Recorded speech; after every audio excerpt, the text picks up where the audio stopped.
الرحیم والصلاة والسلام علی سیدنا محمد وعلی آلہ واصحابہ اجمعین۔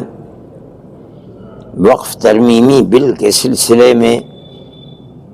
اس کے مندرجات پر بہت زیادہ توجہ کرنے کے بعد مسلم پرسنل لا بورڈ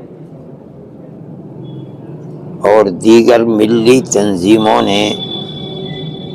ہر سطح کے اوپر اس کا تعاقب کیا تھا۔ جمعیت علماء ہند نے دلی، پٹنہ اور اس کے بعد جنوبی ہند میں کڑپا میں بڑا اجتماع کیا تاکہ ہم سیاسی پارٹیوں کے سامنے مسلمانوں کا یہ احتجاج سامنے پیش کریں کہ مسلمان اس مسئلے میں سیاسی پارٹی بی جے پی اور اس کی معاون پارٹیوں کے سے اختلاف رکھتا ہے، لیکن کیونکہ یہ ایک مذہبی مسئلہ ہے، اس بنیاد پر یہ سیاسی پارٹیاں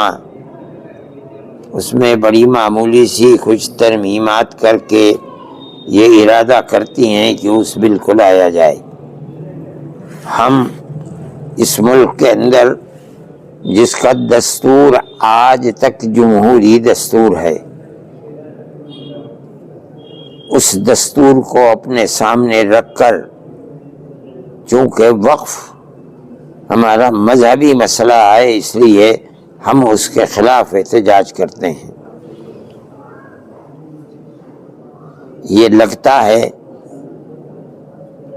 کہ غیر جمہوری پارٹیاں جو دستور کے خلاف ہیں وہ اس پر لگی ہوئی ہیں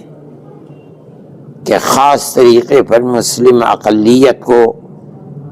یہاں آزادی کے ساتھ مذہب پر بھروسہ کرتے ہوئے زندہ نہ رہنے دیا جائے۔ ہم اس کے خلاف ہیں، اور جس درجے کے اندر بھی ہم احتجاج کر سکتے ہیں، جمہوری اور آئینی حق کو سامنے رکھتے ہوئے ہم احتجاج کریں گے۔ ہمیں یہ خطرہ ہے کہ جس طرح 91 کا قانون آنے کے باوجود کہ اس